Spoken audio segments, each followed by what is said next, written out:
Hi, welcome to another episode of Live with the Glitter Practitioner. That is me, Dr. Nupi. I'm so sorry, we're running a little bit late today, and that was my fault, actually. I had to stay on a meeting. Anyway, I am here now. Thank you for joining me, and do let me know in comments, please, where you're tuning in from, because I absolutely love to read all the comments and reply. I think it's episode 17 today. I can't believe it. So, just as a reminder, in case you don't know who I am a GP in the UK. I'm a family physician, general practitioner, and I am passionate about the subjects actually that we're talking about today, which I'm so excited to share my guest's knowledge and everything she's doing. But the reason being, I've worked in a deprived inner city practice, and I've been the lead GP for safeguarding children, domestic abuse, trauma-informed care, deprivation medicine, and this is all looking at a root cause approach. And this is, my ethos really, and this is what I'm passionate about. So I can't wait to bring on my guest today. So that's who I am. I'm a GP. I'm also a spiritual and transformation life coach. And I'm running a program at the minute called Find Your Fizz and Flourish, which is all about rebalancing your whole self health needs. And when that happens, when you truly understand how to do that with my F list, essentially, it's the framework, that's when you become abundant in your own potential with your health needs aligned. And nothing lights me up more than that. And that's why I'm called the Glitter Practitioner, because it lights me up, and I can see and I can feel it in somebody else when they are rebalancing themselves. So, without further ado, let me introduce you to my wonderful guest. Come on down, Catherine! Hi, Loopy. Hi, honey. Do you know what? I felt like I was. What was that? What was that TV show? I think it was like, "Come on down." The That's price what it is was. right. The price is Thank you. I've right. never, I've never said that in my life. I can't believe I just did. Hello, Catherine. Hello. Hello. Thank you. So, you look beautiful. Look at Oh, you, Missy. you. So are Gorgeous. you. Thank. Glittery. Oh, yeah, a bit frazzled, but no, I'm all right, really. Thanking you kindly. It's so lovely to have you on today. I Thank you really for inviting appreciate it. me. Oh gosh, you're Feels welcome. I very couldn't wait. special. I couldn't wait. As soon as actually Bruce introduced us, or when Bruce came, Bruce, the guy with the blue shirt, anybody who's, don't know who I'm talking about, and mentioned what you do, and I was like, oh, I need to meet this person. This is everything I'm You passionate were. about. Yes. So, Catherine, please tell everybody who you are and what you do. All right. So I am Catherine Wensley-Green, and I help people resolve their hidden and unresolved trauma that is holding them back in their life. Very often, trauma is hidden and presents itself through behavior, and people don't realize that actually the limiting things that are happening to them in their life and the negative thoughts they're having about themselves is all due to unresolved trauma or hidden trauma. So once that's faced and resolved and dealt with, then the person can move forward freely and live the life they want to live. Absolutely. And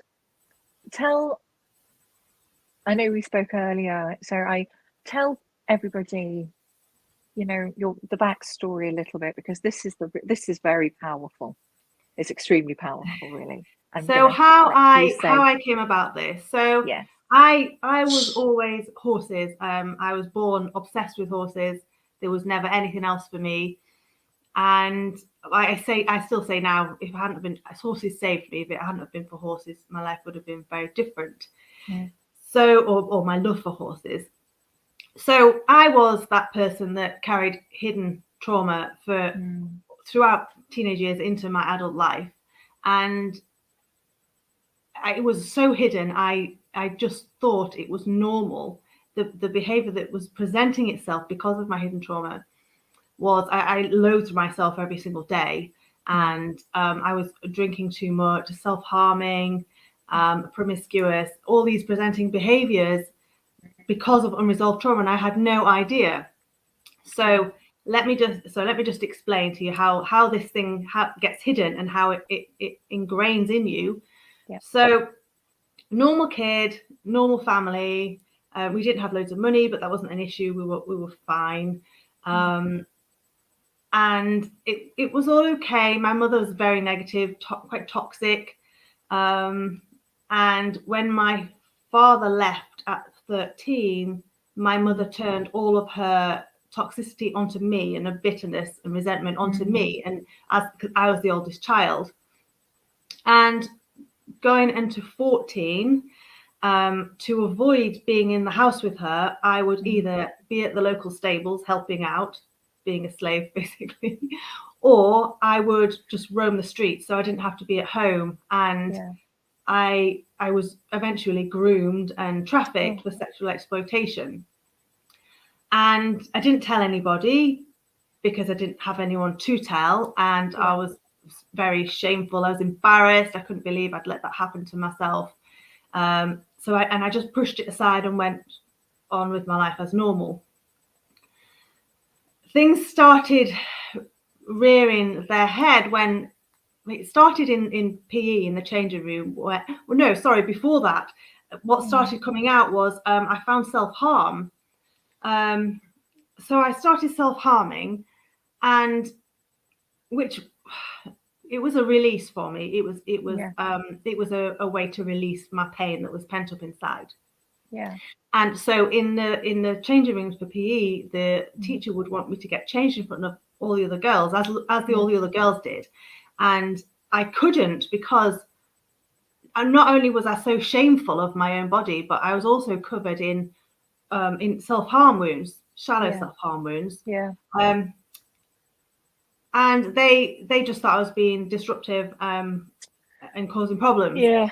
So it sort of highlighted me. And then bullies, because I was highlighted, bullies came along, and I just wanted to avoid the situation so much. So I would just play truant. I just wouldn't go to school. And at 14, I got excluded for repetitive truancy. So then 6 months later, they sent me to another school in a different part of the county, and the bullies literally honed in on me instantly. But what's interesting is, because I was so full of self-loathing, I almost encouraged them to bully me. I almost wanted them to hate me. Yeah. And I started playing truant again, and within 6 months I was excluded. And that was the end of my high school education. Not one person, I mean, I was a normal kid with making normal grades. Not one person stopped and said, okay, what's going on? Why has her behavior changed? Yeah. How are you? What's happening? No one questioned it. They just labeled me as a bad kid. And also because my parents had split up. See, quite often when there's an obvious trauma, as in parents divorcing, people just assume it's that. But actually, there can be an obvious trauma, but then there's lots of branches off of that trauma, that can also cause problems. And nobody looked at anything, because back in those days, the trauma-informed just wasn't a thing. So I just carried this. I carried this hidden trauma all the way through my adult life, and I got by, and I threw myself into horses. I moved out of home at 16, threw myself into horses, and which were my absolute passion. But I had this loathing every single day, this self-loathing every single day. I was still self-harming, drinking heavily, and it stayed there until 2016. It all just finally came out, and I had my own horse training business at the time, and I decided I was going to wind that down and take a break. And once I'd wound that down and I didn't have the horses to hide behind, I was totally exposed and back to that teenage girl. because I thought that I'd thrown myself into horses thinking horses had saved me, but actually I'd just hidden behind them for all that time, all those years. So trauma doesn't go away. If you don't face it, it will just sit dormant. You certainly won't outgrow it. Absolutely. Thank you for sharing that. Thank you for your vulnerability and being so open and honest with all of this. And what really strikes me is the fact that a couple of things that you've said about, people not really asking. And this is all about what I'm so passionate about, because it takes one person, and it can be a professional, it can be a healthcare professional, it can be school, anybody outside that person's environment. It takes one person to stop, tune in, really hold that space and see beyond what you think you're seeing. So I know trauma-informed care has become such a buzzword in the last few years. And I know that I guess what I'm trying to say is my approach, which is root cause, if somebody's presenting with what the behavior is or the problem, I guess I'm nosy, I'm really curious. It's what we call professional curiosity in my field. It's going under to see what could be the underlying reason for this. What's going on? Why has this kid's behavior changed? And actually, instead of penalizing the kids who are truanting, who don't turn up, it's capturing them and really going, okay, they're the cohort of people we need to keep following up and really see what we can do to support them, because there's no point frigging putting a sticky plaster on stuff. No, absolutely. You get me started on this and I won't stop.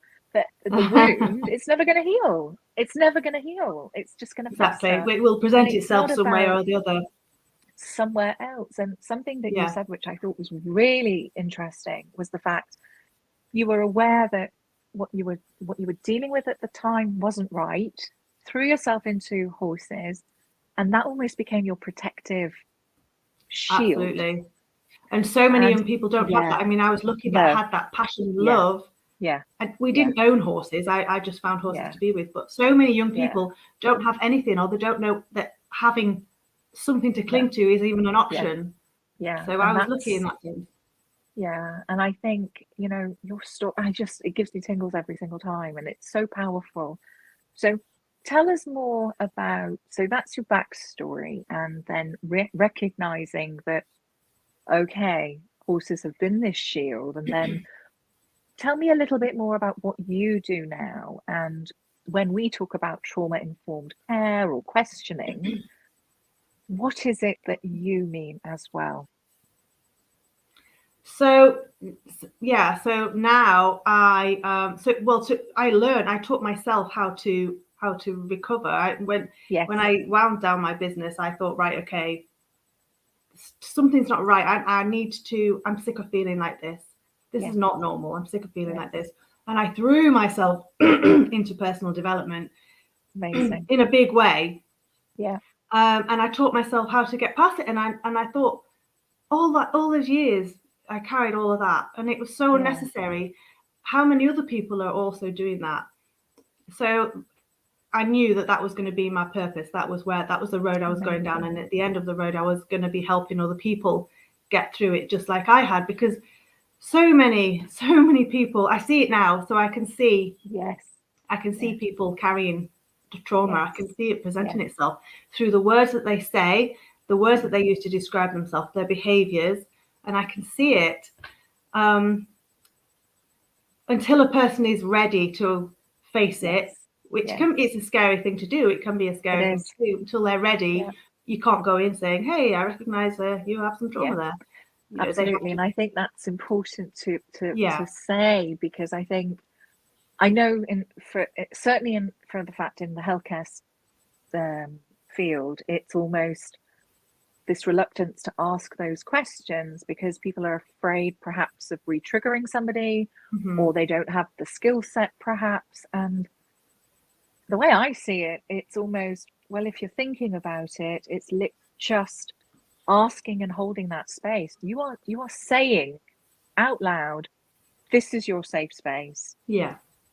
This is not okay, and allow me to help you. Yeah. And I think your story really mirrors the fact that it's a learned and lived experience, what you've been through. You've discovered NLP, hypnotherapy. These are the things that have sort of put on in your journey, and you'll sort of learn, you've grown, you've evolved, and you're passing it on.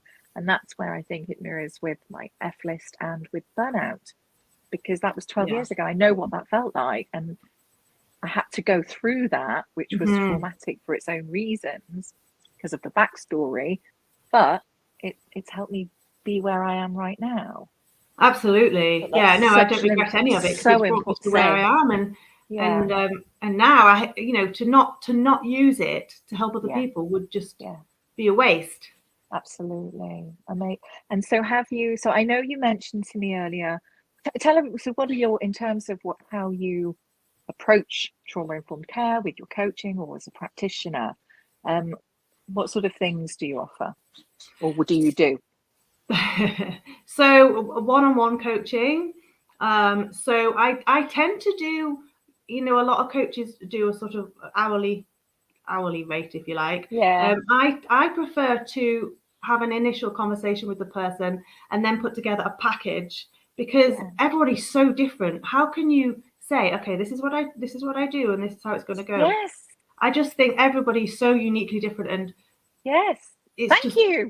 I really struggle with that too, actually. So I speak to them first, and then I say, this is what I believe would help. What do you think of this? And then we move forwards like that. Yeah. Amazing. Rather than just being a one box fits all. My gosh. It's like, don't get me started on the education, having to memorize facts. Don't get me started on all of that. In fact, exactly. It's kind of like, I've not really been conventional in most of my ways, so I'm certainly not going to stop with this. I totally get it. I do. I find it very difficult to say, okay, an overall view with my coaching is I'm helping female professionals, physicians, to find themselves again. The one, when you're starting to feel, well, who am I? But actually, it's bespoke to that person, because I'm taking on board really them as a person, what their life has been like, what their experiences have been like, no different to how I did with my own patient community. And that's exactly what I see. That's the bit that starts the healing and the transformation, when you really dig under, and that's having that space to do so. So in terms of yourself, so I know you've just how old is Anna now, your baby? Anna is 22 weeks. She's on my knee. Oh my goodness, is she? I wonder, I was just going to say, bring her along. Why not? She, when I put her to bed, she woke up at 10 to 8, so she came out. No, well. And you're still working with horses, aren't you? So I'm still working with horses, yes. I, at the moment, I'm managing to run the two together, horses and coaching, which works well. Eventually coaching will take over full time. Horses are just such a huge passion. I'm not quite ready to step away from them fully yet. I can't quite make the leap. I'm not surprised. They've been so integral to your healing. Oh my gosh, huge, huge. I guess. So in the future, I am with my husband. I'm looking at doing equine assisted therapy.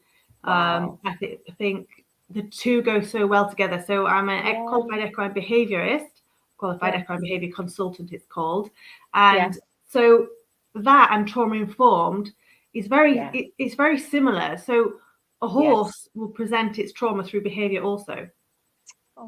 So it's looking behind the behaviors. Why is it behaving like that? So merging the two. So retreats and daily retreats, and having people come in and do things with horses and understand about horses and build confidence by handling horses and moving them around, all that sort of thing. Yes, I'm really excited about that. So I will always have horses in my life. And I think what you were saying earlier is equine therapy, especially with psychology, it's been proven, and it's healing.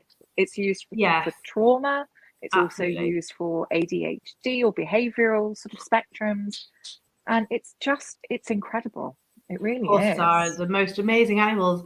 And what's interesting is, as I've gone through my equestrian career, the amount of people I've seen, and I look back now, and the amount of people I've seen that have been drawn to working with horses that are full of trauma and carrying around hidden trauma. They have no idea. They're just a magnet. Horses are a magnet for trauma. Yeah. And I think as well, I just find the way our mind, body, soul connection, it's so fascinating and so incredible, because as harsh as it can trap you or make you feel as if there's no way out, this is it now, and it's just despair. In the same way, I mean, you're living proof of this, as I guess I am through burnout, and my patients are. You can rewire absolutely the mechanisms. You can rewire this constant feeling and actually learn new skills. Definitely. And really start to flourish again. And I think your story is just epitomizes that you've done this yourself, essentially, and you've learned your way how to navigate what you've been through, and you're passing it on. And just your story in itself is so powerful. It gives hope. I guess it's about sharing that hope, isn't it? As well, that it doesn't need to be this way. No. And actually there is a way through this. I think it's just it's amazing. Seriously. Yeah. So my ultimate goal is for all trauma-informed training to be in teacher training and nurse training, and police don't get trauma-informed training. Everybody should understand this stuff. They should. Totally agree with you. I'm on a mission too. We will join. Oh my goodness, we can join forces. Yes. So as you know, I've always known about this. I'm absolutely obsessed with Wonder Woman and Gal Gadot, because I love her. In fact, I usually have a cardboard cutout, but it's standing for truth and justice, etc. And we can join forces, because I'm going to christen you. You can be Captain Marvel, the blonde lady. Okay. Yeah, she's hot, actually. I'll be her. She's bloody gorgeous. Absolutely. You be Captain Marvel. I am Diana, Wonder Woman. And together, oh my God, we'll just blast it out there. But it's true. I think in the Northwest anyway, I know for a fact, because I was involved because of the work I've done since burnout, essentially, which is sharing my F-list to my community of patients, which is all trauma-informed, etc. It is coming through to healthcare, because it's part and parcel of Manchester standards, trauma-informed care, or recognition of adverse childhood experiences, which is one of the biggest ones going in terms of trauma in childhood. And schools in our area, it's becoming more talked about. Yeah, definitely. So it sounds to me we have a mission. I need to come down south. It's on the way. Yeah, it is. I just need to come down south, and we'll just need to do this together. Yes. So tell me, what other projects have you got on? Was anything else coming up? What other projects have I got on? Well, I am. So all my experience is lived, and I learned this myself. I learned my way through myself. It's funny, someone who got kicked out of school at 14 or 15 and didn't get any exams or really learn anything in school has become completely obsessed with learning. And so I'm sort of collecting certificates, really. So now currently I'm training for my trauma-informed coaching certification, which it's the only one that's affiliated with the International Coaches Federation. Wow. And I'm super excited about it. It just, I wanted more of the science behind trauma, and it just dives in so deep to everything regarding and surrounding trauma. It's absolutely fascinating. So I totally agree with you. Yeah. Yeah, it's just there's just so much, and I want to learn as much as I can. I'm just hungry to learn. Yeah. Whereas in the olden days when I was a teenager, I did not want to learn at all. Well, I'm not surprised, really. You wouldn't have had the bandwidth to, given everything that you were going. Hi, Juliet. No, you don't. It's funny. With You trauma, wouldn't have the it puts a bandwidth. stop. It puts a stop on progression and development, and it ruins hope. It destroys hope. And when there's no hope, then you can't have any aspiration, because you can't see to go for anything or think that it's available to you. Yeah, absolutely. And that's something I think that boils down to, especially in healthcare or when you're dealing with other people, being able to hold space, listen with your heart, and tune in, not to what's being said. That's the easy bit, but it's actually deciphering how it's being said, what's not being said, actually, because there are your hidden clues. And that's how I teach this to med students, junior doctors, how to sort of, how do I become trauma informed? And you don't get taught this in medical school either, by the way. This has come from, because of the area I worked in, the lead roles I've had, and also, I guess, my own experiences, again, through burnout and learning, discovering about myself. It's just, it's just incredible that actually you give somebody that hope, you hold that space. It is so incredibly powerful, and it's unconditional, isn't it? It's that trust, and it's unconditional. What I say, not smoochy woochy love. I don't mean that. It's like, I don't expect anything back from you. I don't want anything back from you, but this is what I can share and give. And I think that's the best gift you could give to anybody, really. And it's priceless. So quite frankly, I don't give a monkeys for 10-minute appointments. You can't do this type of work in that constraint. No. You just can't. And I think it's, step a bit outside the box, to be honest. I can just go on and on. I know. Completely. But in terms, as you can tell, I know, don't you? Can you imagine us, two of us together, I'm doing what we're talking about. But in terms, the quote that you told me earlier, I think is really powerful as well. Oh yes! Oh my gosh, my favorite! I love it. Yeah, go on. Do you want to say it? Do you remember it? No, you say it. No, I don't remember. Okay. Yeah, you say it. I can't remember who said this quote or where I read it, but it goes, there's two reasons that people decide to make a change, either inspiration or desperation. Yes. Why wait for desperation? Why not you choose inspiration? Absolutely. I love that, Yeah, Captain Marvel. I love you actually really do. You've got this glow about you. Wow, amazing. And any other exciting projects that you have coming up? Well,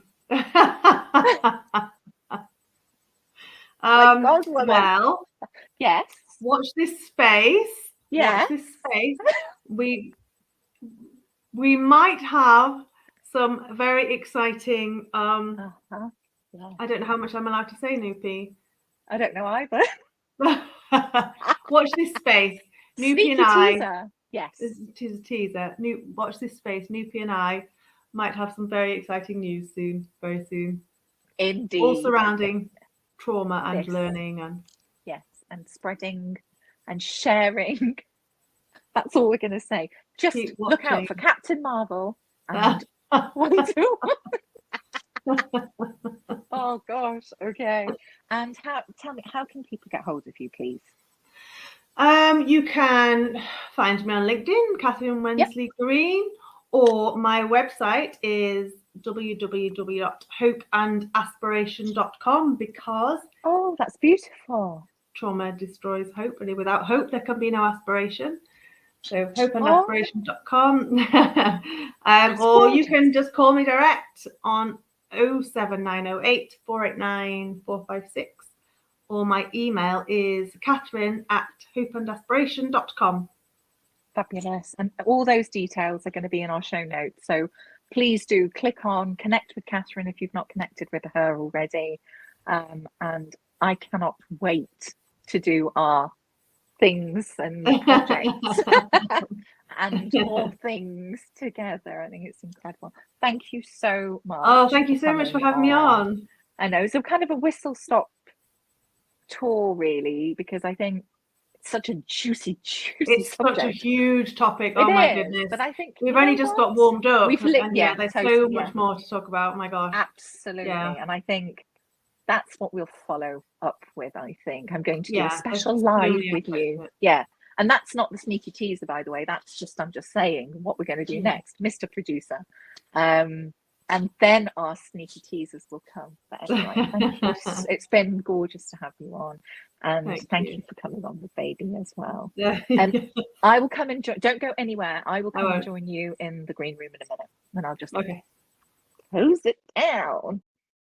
Oh, that was amazing. I think anybody watching this back, I think Catherine, just as what I said earlier, she epitomizes how you really can move through things where it seems completely, you're never going to change.